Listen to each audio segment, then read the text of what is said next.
City occupancy 30%. What do you expect 30%? Nah, kalau hotel kita sudah tahu benchmarknya di atas 60%. Ya tinggal kuat-kuatan aja. Yang punya orang kaya apa enggak kan gitu.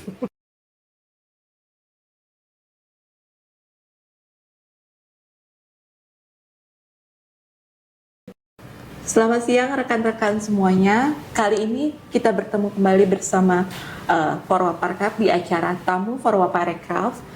Ini merupakan forum dialog interaktif yang akan membedah isu strategis pariwisata dan ekonomi kreatif. Bersama saya, Tiara Maharani, kali ini di Tamu Forwaparekraf mengangkat perspektif bisnis hotel untuk merefleksikan makna pertumbuhan pariwisata serta posisi negara dalam membangun keberlanjutan ekosistem industri pariwisata itu sendiri. Baik, tanpa berpanjang lebar, kita mulai saja berdiskusi dengan Bapak Andi. Menurut Bapak, dari perspektif hotelier ataupun hospitality, bisnis hotel, apa sih Pak makna pertumbuhan pariwisata yang kita ini sedang trennya positif? Apakah itu juga dirasakan oleh hotelier Pak, terutama dari bisnis selaku owner dan founder Mora Pak? Bagaimana? Silakan Pak. Ya, thank you Tiara. Jadi dari perspektif kita di industri ya, karena saya juga mewakili mungkin beberapa industri dan saya pelaku juga. Kalau dibilang pertumbuhan pariwisata, kacamata saya adalah bagaimana ekosistem pariwisata itu bergerak baik semuanya, karena nggak bisa dilihat dari satu sisi bahwa pertumbuhan ini baiknya yang bagaimana dari pariwisata, tapi kalau saya melihat ekosistemnya ini masih belum berjalan dengan baik. Kalau tidak berjalan dengan baik, bisnis tumbuh tidak Pak? Ada yang tumbuh, ada yang tidak tentunya. Karena kenapa? Kebetulan saya mengelola beberapa hotel di seluruh Indonesia. Jadi kalau kita melihat ataupun pertanyaannya tadi pertumbuhan, di satu sisi ada yang tumbuh, tapi di sisi yang lain ada yang nggak tumbuh, nggak tumbuh bagus. Dan ini kan harus equal sebenarnya. Oh bisa untuk tumbuh? Bisa. Memang perlu fokus bagaimana ekosistem ini berjalan dengan baik. Karena memang bukan tugas industri aja, bukan tugas pemerintah aja, stakeholder, tapi saat ini perlu kolaborasi bersama. Mungkin membangun ekosistem itu gimana, Pak? Nah, ini pertanyaan yang menarik. Ekosistem, bagaimana membangunnya? Sebenarnya kalau kita bilang ekosistem pariwisata, itu hotel just one part. Kemudian kalau kita bicara asosiasinya banyak. Siapa yang mendatangkan, bicara Asita. Kemudian ada beberapa stakeholder yang punya hotel. Kemudian ada beberapa bagaimana kita, sebenarnya satu kesatuan ini harus dijadiin satu untuk bisa, tadi pertanyaan kembali di awal, pertumbuhan pariwisata itu sendiri. Untuk yang menyatukan ini bagaimana Pak? Nah, ada satu hal yang berkaitan dengan saya, correct me if I'm wrong, kadang-kadang ada tumpang tindihnya begini, seolah-olah negara ini jualan destinasi pariwisata. Negara nggak perlu jualan. Kenapa? Kita destinasi, kita punya gunung, punya laut. Kalau dibilang cantik, Indonesia udah bagus lah. Artinya di sini kembali ke ekosistem ini. Ekosistem kalau kita bicara mau hotel, mau travel, dan lain-lain yang menunjang dari ekosistem pariwisata ini, itu mereka sudah tahu bagaimana untuk lebih targeted. Nah ini yang bahasa saya adalah, karena saya sering ikut trade show keluar khususnya, ada kesalahpahaman kalau kita, contoh simpel saya biar ada contoh yang enak, kita bicara Mata Fair. Mata Fair itu B2C. Nah di situ ada Indonesia Island. Kalau dari dulu sampai sekarang kita ke Mata Fair Kuala Lumpur, kita hanya promosi aja. This is not the point. Loh, Pak, di sana memang promosi aja, nggak boleh jualan. Iya, karena kenapa? Nggak tahu strategiknya. Justru bikin malu kita. Kenapa saya bisa bikin malu? One day pernah saya ikut Mata Fair, B2C. Udah tahu di situ promosi. Tidak boleh jualan, ditangkap tuh sama polisi di Raja Malaysia. Tapi karena ketidaktahuan, atau kurang brief, di belakang layar itu jualan, ketangkep. Indonesia pernah mau di ban kok itu. Pada akhirnya Oh, Indonesia kok jualan? Hati-hati, ini Indonesia Island. Indonesia yang ke negara lain, siapa yang membawa Indonesia? Kementerian pasti. Nah, artinya apa? Kita itu kurang pemahaman, kurang balik tadi kalau bertanya ekosistem satu kesatuan, kemudian yang terpenting adalah goals-nya, targetnya. Kita itu tidak tahu target yang spesifik. Bukan tidak tahu sama sekali, tapi tidak spesifik. Bahasa simpel saya adalah, kita bicara destinasi, Indonesia nggak kalah. Tapi kita perlu output kalau kita bicara pertumbuhan pariwisata. Saya hanya menggarisbawahi tata kelolanya aja yang kurang. Bukan enggak. Kurang. Tata kelola ekosistem menjadi satu kesatuan, tata kelola kita mau berpromosi keluar bagaimana, ada ITB Asia, ada ITB Berlin, ada Mata Fair, CITM. Kita setiap tahun ikut. Tapi boleh bisa dilihat hasilnya, oh ada, tapi tidak targetnya.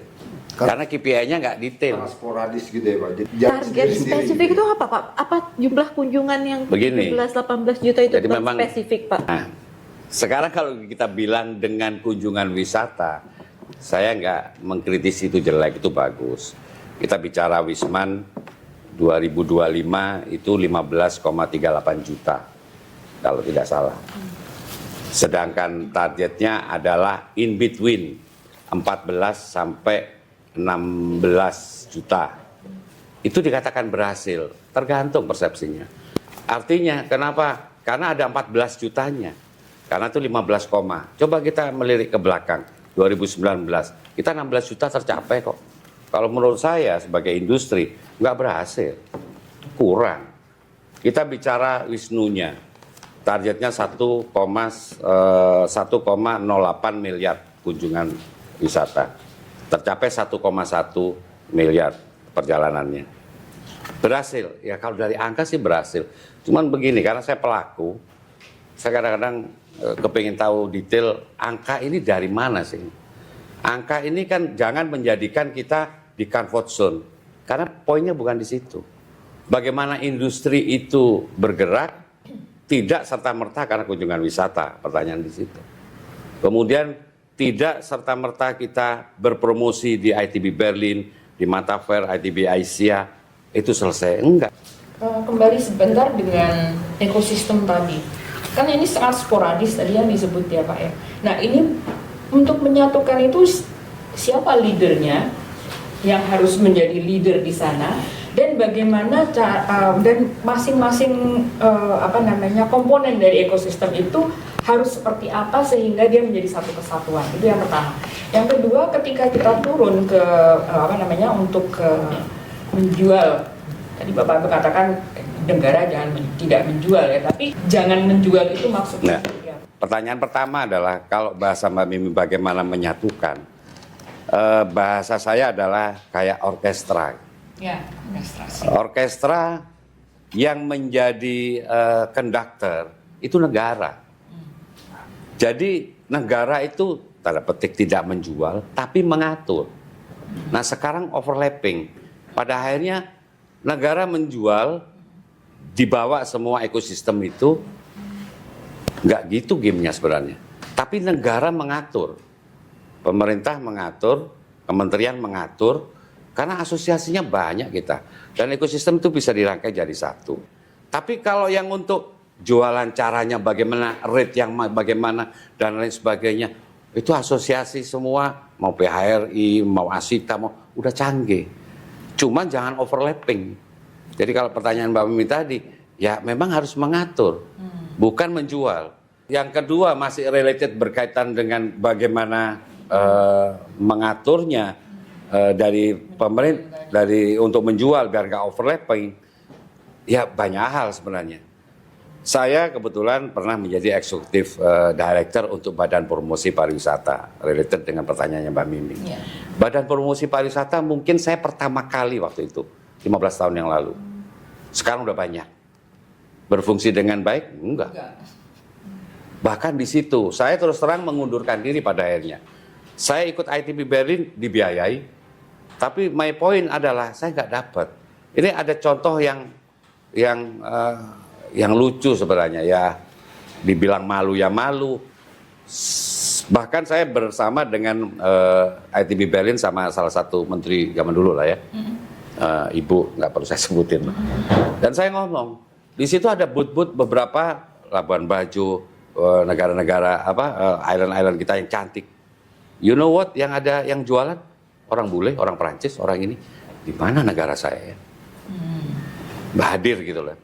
Kemudian yang simple thing adalah begitu saya di sana, jadi nggak ada guidance ngatur itu tadi, Mbak Mimi.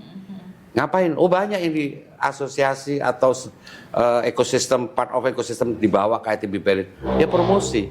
Tapi karena di otak saya berangkat harus ada hasil, saya pulang harus ada hasil, jalan sendiri-sendiri. Pada akhirnya saya lakukan apa di Berlin. Kebetulan GM Garuda teman di Den Haag, di Belanda, saya panggil, ketemu di situ. Ada wholesaler, agent, ketemu di situ. Kebetulan waktu itu kota saya cuman kalau saya mapping datanya adalah hanya minum kopi, tapi kalau saya ketemu di situ, saya bikin bagaimana supaya overseas itu masuk ke kota saya 3 hari 2 malam, spendnya pasti lebih banyak, nggak hanya minum kopi. Apa yang terjadi? Terjadi. Saya pulang dari ITB Berlin, kemudian begitu besoknya karena report saya ke gubernur. Dan ini yang buat saya sangat miris ya. Perlu saya cerita buat menjadi ini aja, sesuatu supaya lebih baik. 2 hari berikutnya saya dipanggil sama gubernur. Mas Andi gimana dari ITB Berlin? Saya dengar dapat 7 miliar, 5 miliar. Kaget saya. Di sebelah saya ada kepala dinas provinsi ya. Saya cerita, mohon izin Pak Gub, di sana saya melakukan begini-begini. Orang Eropa tidak kayak orang Indonesia, besok, lusa, seminggu depan mau liburan. Mereka tertata tahun depan begini-begini. Itu yang saya jaring bersama teman-teman penerbangan di sana, wholesaler di sana, agent overseas dan sebagainya. Jadi 2 tahun ke depan itu kurang lebih 5 miliar kita dapat. Apa jawaban? Oh jadi nggak ada duitnya? Duitnya potensinya besok. Miris saya. Sejak itu saya mundurkan diri lagi.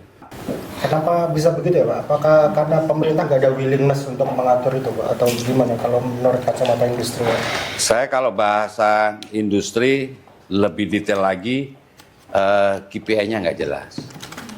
Saya selalu KPI soalnya kan, ada tolak ukur dari apa yang menjadi benchmark, setelah itu hasilnya. Nah jadi kalau kita gabungkan, ada yang missing link. Destinasi nggak usah ngomong, Indonesia banyak menangnya. Plus tata kelola. Sama dengannya hasil. Nah kita missing linknya di tata kelola. Gimana mau mengharapkan hasil kalau tata kelola, tadi mau ekosistem, mau apapun, bukan nggak ada, bukan jelek, tapi perlu dibenahin.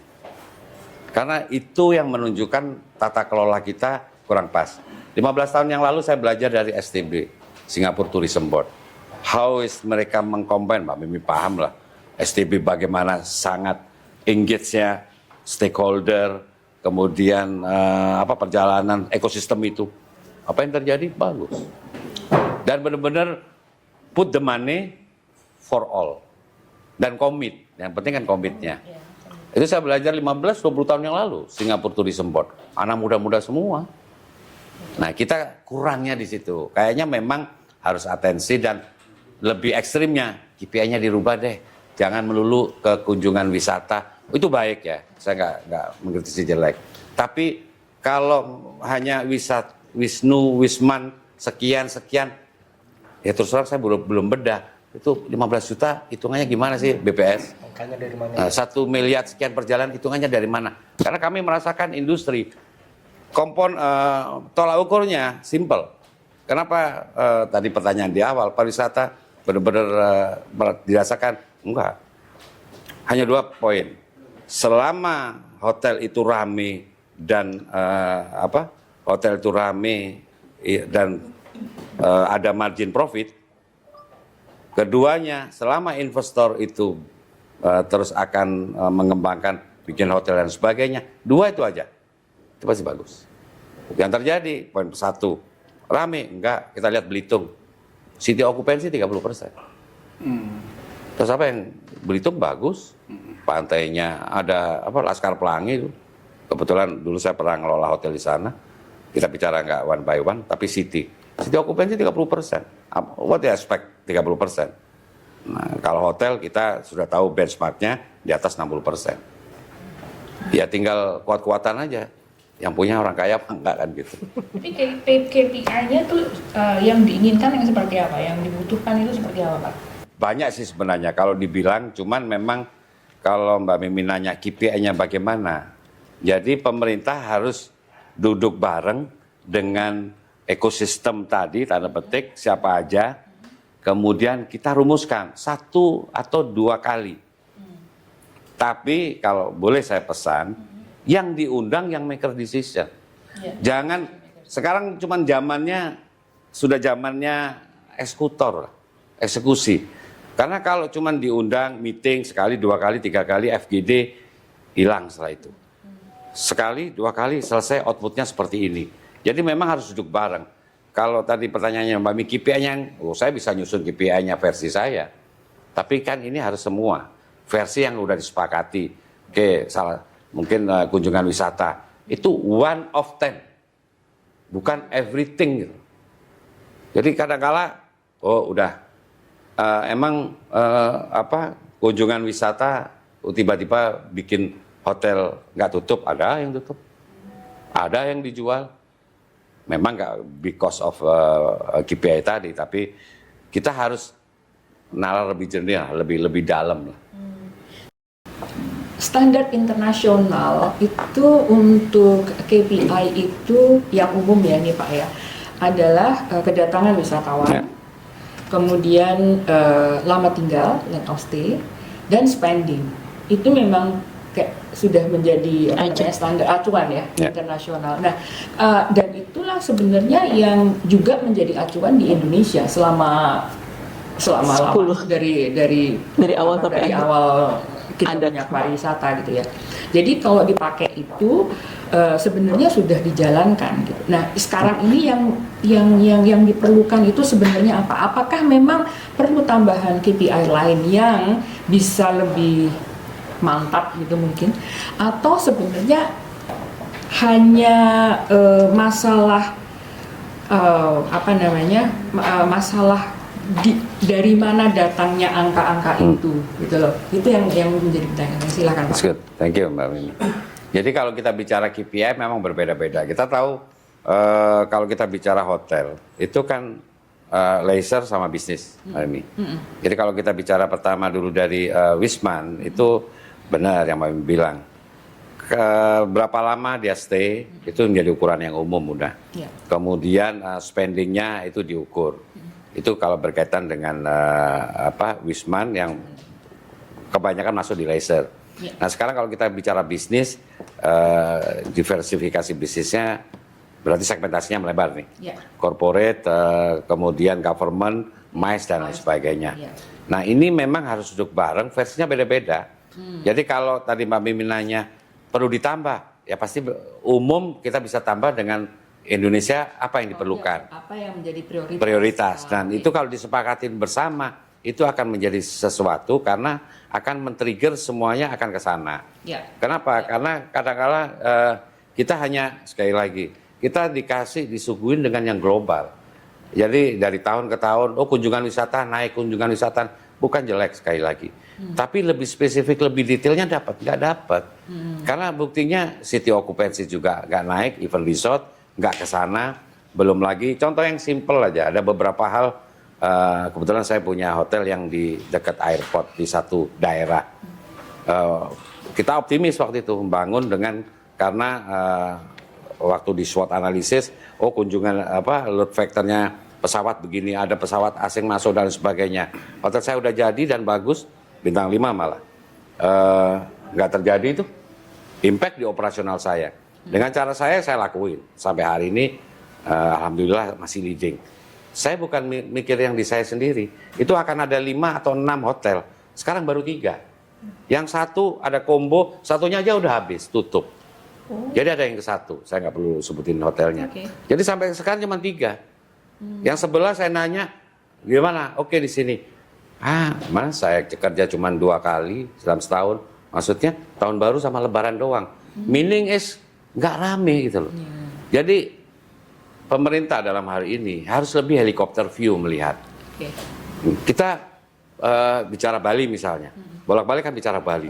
Bali itu sudah top di dunia, bukan berarti nggak boleh. Yang lain masih banyak perlu yang dalam petik dibantu. Bali sudah mature. Gitu. Ya. Tadi saya bilang Belitung, city occupancy 30%. Ya semoga aja nggak ada yang tutup. Ada satu di Belitung yang ngasih ke saya, Pak Andi jualin aja. Emang kenapa? Okupansinya. Nah, tolak ukur kayak gitu itu yang perlu dimasukkan di KPI. Makanya saya bilang duduk bareng, FGD cukup sekali 2 kali, siapapun yang maker decision, keluar kita ini. Nggak perlu meeting 10 kali, 20 kali. Ya. Itu, Mbak Bim. Pandi, Yes. Singapura lebih better dari kita, Thailand juga. Filipina, Vietnam juga udah ngejar kan. Yes. Persoalannya sebenarnya apa sih ya? Kenapa mereka bisa, kita nggak bisa? Ini masalah karakter, habit, sistem, atau leadership, atau seperti apa kalau nggak? Kalau saya balik lagi, tata kelola, cara mengaturnya Balik lagi. kurang pas, itu aja. Nggak targeted. Yang menjadi KPI-nya masih global. Sebenarnya ini kan tinggal ATM aja nggak mau dipublikasi. Iya. Tadi saya cerita. Juga, kan? Kenapa di Turki seperti itu? Kita ke Thailand lah. Ke Thailand, even saya ketipu, akhirnya juga beli madu itu 10 juta keluar. Tapi the way mereka bikin, orang Indonesia grupnya, Indonesia yang jelasin. Saya jarang ketipu kayak gitu. Begitu udah pulang, kenapa ya kayak saya silau? Tiba-tiba, enggak saya minum juga. Tapi how to mereka. Nah kembali ke, ini sebenarnya balik lagi, jangan overlapping. Karena pemerintah seolah-olah menjual. Apalagi kita terusin nih, menjual, terus dapat award, kita cerita yang lain award nanti. Tapi menjualnya itu ada ekosistem ini yang menunggu untuk diatur cara menjualnya. That's it. Selama ini nggak diatur. Saya nggak bilang nggak diatur ya, terlalu ekstrim. Cuman ngaturnya 10%, 20%. The rest itu jualan. 80% yang ada di medsos jualan. Itu sampai ada Indonesia Air, nggak jelek. Cuman nggak targeted. Pada akhirnya sporadis. Pada akhirnya KPI-nya nggak tepat. Promosi satu hal, itu on the top. Tapi di dalam-dalamnya, promosi close deal, enggak. Brosur habis. Bukan itu.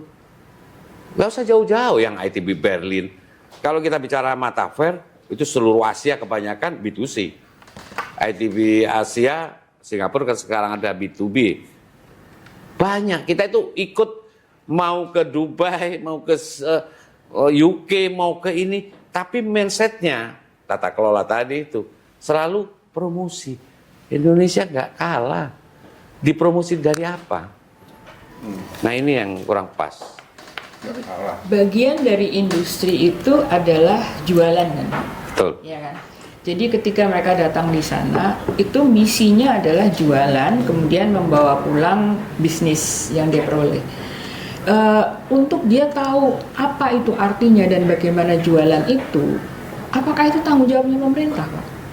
Nah, ini pertanyaan yang bagus. Apakah tanggung jawabnya pemerintah? 50-50 kalau saya bilang. Saya yakin kementerian kan sudah hafal trade show kayak gitu. Artinya bukan tanggung jawab, tapi mengatur. Nggak ada yang ngatur, simple ya. Pemerintah mau pusat, mau provinsi, selalu memfasilitasi trade show. Keluar. Ngatur, belum tentu. Bapak kan sedang membangun satu grup baru, satu brand baru, di mana sekarang dunia sedang sedikit krisis nih Pak. Bagaimana Bapak meyakinkan investor itu untuk ke Indonesia, sementara tadi Bapak cerita city occupancy-nya masih di bawah 60 rata-rata. Apa yang bisa menarik investor Pak untuk datang ke Indonesia kan? Karena salah satu tolak ukur keberhasilan industri pasti kan ada bisnis kan, bisnis dicerminkan oleh investasi kan Pak. Ya. Bagaimana Bapak melihat sih? Ya, jadi kalau Indonesia secara keseluruhan memang as long as kondusif itu investasi akan aman dan orang merasa nyaman. Kebetulan saya sudah melakukan joint venture sama perusahaan di Jeddah. Saya melakukan NDA, saya sudah sign dengan Jepang. Sebenarnya Jepang saya ada 2. Yang satu udah MOU 4. Tapi begitu berjalannya waktu, tadi pertanyaannya, kok kondusif di Indonesia?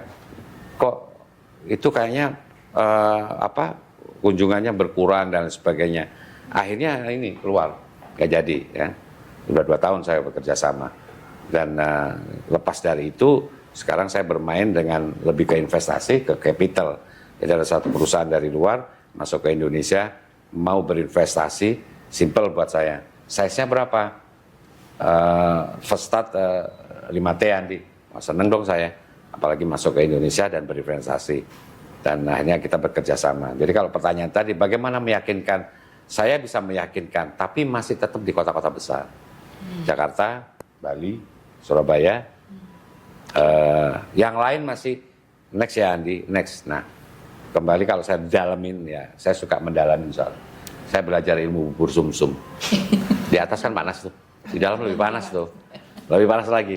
Jadi kalau saya lihat, justru internasional change, kita bicara hotel, mau China, mau Nah itu menarik tuh Pak, itu operator China udah sih agresif banget. masuk. Coba lihat di PIK 2 ada berapa operator, dan mereka smart. Saya hitungan bisnis nggak masuk. Nggak taunya begitu saya lihat, oh jadi showcase. Mereka jual another product. Nah strategi itu kan kita perlu belajar. One thing kita bicara ini, oh nggak profit. Enggak, mereka berpikirnya di overlapping kan, itu baru benar. Di overlapping kan, saya rugi di ini, saya untung di sini, saya untung di sini. Untungnya 2, ruginya 1, udah untung. Nah ini yang banyak. Satu yang saya lihat fenomenanya beberapa operator dari Cina khususnya. Dia bawa barang juga yang barangnya unbelievable. Oh bintang 4 nih hotel, ini mahal ini. Enggak, murah itu barang. Karena hanya ini. Nah yang kedua yang saya ingin sampaikan adalah mereka juga bawa duit. Sampai saya ketemu juga ngobrol, Andi, I bring a lot of money. Why you not join with us gini? No. Sampai ya apapun saya merah putih gitu. I don't care your money. Selama kamu nggak komit dengan saya, nggak sefrekuensi. Jujur saya pernah ngusir salah satu operator dari Cina. Saya dikeroyok di Bali itu, saya dikeroyok orang 6. Saya sendirian. Ini tiba-tiba datang ke saya, cuman ya of course saya nanya. Mbak Mimi, what your expect? CEO-nya ngomong, Andi, I take your share 100%. Darah saya naik itu, saya merah putih.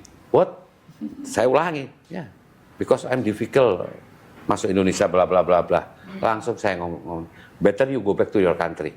Andi, I bring a lot of money, I don't care your money. Better go back to your country. Saya ngomong berapa tahun yang lalu, hari ini tutup tuh pulang.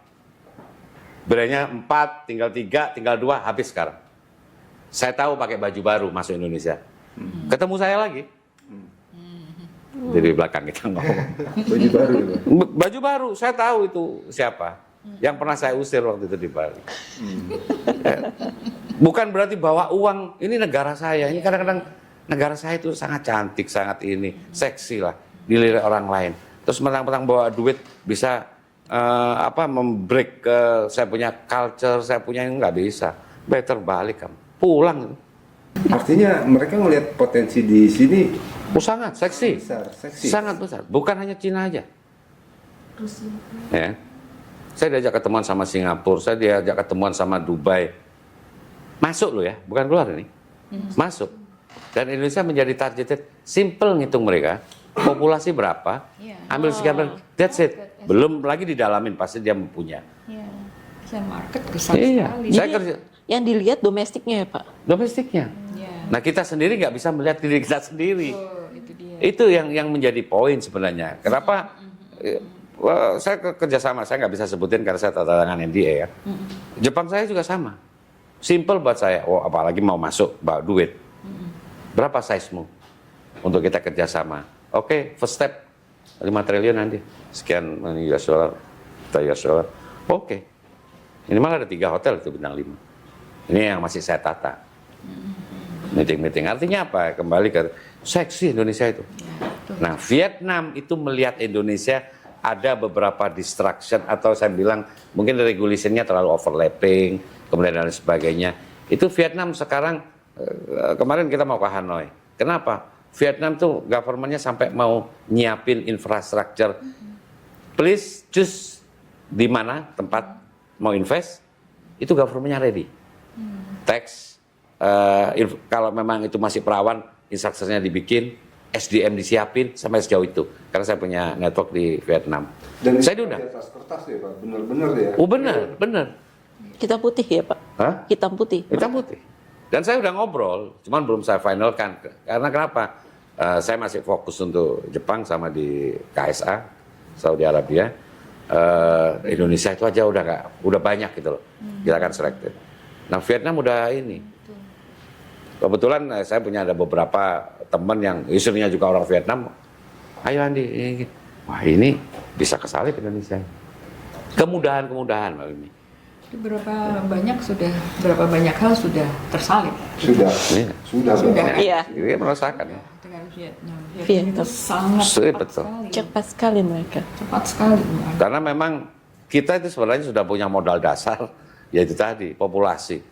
Itu bisa dikemas dan balik lagi ya asal jelas KPI-nya. Ayo duduk bareng, tapi nggak duduk-duduk aja nanti lupa berdiri. Udah putus gitu loh.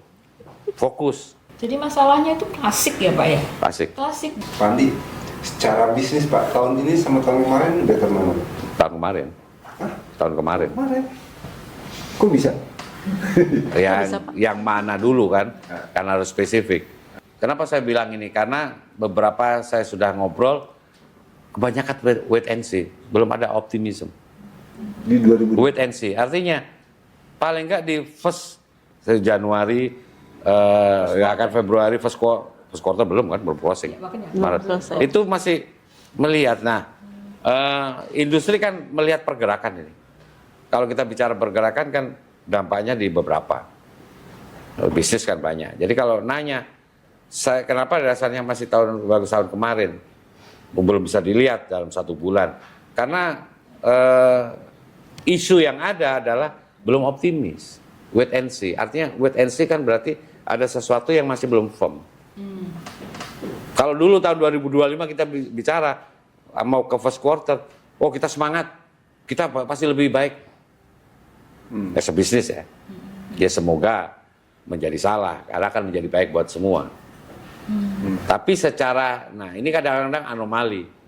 Terus terang saya selected sekarang untuk bekerja sama beberapa partner, hotel khususnya. Ya banyak juga yang bangun.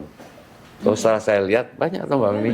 Banyak, ada 2. Bukan karena pertumbuhan hotel bagus. Oke. Yang menjadi analisa saya pertama adalah diverifikasi bisnis dari core yang berbeda. Hotel dianggap aman, bagus, sekalipun long term profit ya. Ya, ya. Kedua, pasti milih daerahnya. Yang okupansi, city okupansi di atas 60%. Nggak mungkin yang saya sebutin mau 30%, 20%. Enggak ada Ya, yang yang tutup akan banyak. Nah, ini yang saya lihat fenomenanya. Jadi tergantung perspektif yang mana dilihat bisnis bagus apa enggak. Pasti akan nyangkal.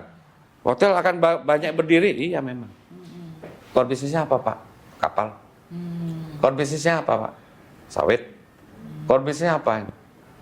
Yang hotel. Core bisnisnya hotel. Pak Andi, saya ada 3, 2 tak jual Pak Andi. 1, kenapa sih Pak? Nggak rapi. Payroll selalu naik. Kita kan problem dengan fixed cost soalnya. Ya, betul. Itu sih. Tapi wait and see itu yang di wait apa Pak? Saya melihat susah kalau ngomongnya wait ya. Tapi kalau sih mungkin lebih mudah gitu loh. Jadi mereka perspektif kalau kita bicara pariwisata ya. To be honest, kalau saya ngobrol dengan beberapa asosiasi dan sebagainya, apapun bisa ada pembenaran dari pemerintah ya. Ala Pak Andi nggak maju-maju begitu-begitu saja. Begitu-begitu saja itu ada 2, yang tersirat dan tersurat. Begitu-begitu aja, ya begini aja. Nggak ada pergerakan. Tapi setelah saya ngobrol lebih dalam, banyak bilang begini. Itu yang saya maksud. Nggak ada. Saya nggak bilang nggak ada effort ya. Effort selalu ada. Tapi nggak greget gitu loh. Ya. Nah, untuk MICE ini government market ini di 2026 lebih better. Nah ini lah kadang-kadang repot juga ngasih komentar berkaitan dengan segmentasi ya. Saya makanya lebih banyak government, saya main segmen government. Cuman karena itu tadi, mungkin itu bagian dari wait and see tadi. Government ini kadang-kadang kan anomali kan. Satu sisi pemerintah mendorong untuk pariwisata tumbuh, tapi MICE dibatasi di ini, jeblok lagi. Ada 1 hotel, 2 hotel, 3 hotel yang benar-benar fokus untuk government. Begitu ada statement kayak gitu, ada policy, mati tuh hotel. Ya. Iya. Unpaid leave akhirnya. Terutama yang di daerah-daerah Di itu. daerah. Yang di- Sampai gubernur juga ngumpulin tuh. Kok nggak imbang kalau memang 30%, 40% semua. Ini ya kebetulan hotel saya, bukannya saya sombong. Hotel saya 80%, 85 bahkan 90. Loh hotel ini kok 25%? Ya ngap-ngap toh. Apa yang terjadi? Oh segmentasi. Saya nggak bicara segmentasinya keliru. Tapi karena segmentasinya full di government dan at that time ada polisi yang anomali tadi, polisi yang anomali akhirnya ya mati. Karena dia butuh operasional dan sebagainya. Saya mix kan. Saya bermain corporate kebanyakan. Nah hal seperti itu. Nah jadi memang balik lagi kalau saya bicara pariwisata paling enak ekosistem. Duduk bareng, ada yang ngatur, jangan ngeliat aja. Jangan arogan begini, nggak bisa. Duitnya ada di investor, regulasi ada di pemerintah, yang menjalankan ada di asosiasi, kompleks. Jadi kita perlu keterbukaan, fair, ayo. Jadi jangan sekali lagi kunjungan wisata menjadikan satu-satunya tools KPI, enggak. Buat saya nomor 5. Gebrakan yang diharapkan dari pemerintah. Gebrakan pola pikir yang berbeda, mindset yang berbeda, KPI yang berbeda, dan lebih fokus. Helikopter view-nya lebih dipertajam. Insentif apa sih yang diharapkan untuk mendukung pariwisata khususnya di perhotelan? Jangan bikin regulasi yang hari ini tahu besok tempe gitu loh. Kita ngesetnya budget itu kan 1 tahun. Jadi begitu kena, udah nggak boleh rapat itu, langsung pusing tuh. Ya, saya juga pusing, tapi nggak sepusing teman-teman yang full. Waduh Pak Andi, 12 meeting room kosong saya. Pertanyaan selanjutnya implikasinya yang harus dilihat pemerintah. Itu ada karyawan, mau nggak mau unpaid leave, bayar separuh, bayar 1/4, tinggal dikeluarin kok. Nah hal seperti itu. Jadi pemerintah sebenarnya udah tahu lah insentif apa dari pertanyaannya. Yang penting balik kalau saya ngatur, ya jadi dirijen yang baik, jadi mimpin orkestranya, jadi lagu yang apik, jadi nggak sumbang. Baik, terima kasih atas waktunya teman-teman semua mau bergabung bersama kami Forwa Parekraf di acara Tamu Forwa Parekraf bersama Bapak Andi Irawan, CEO dan founder Mora Group.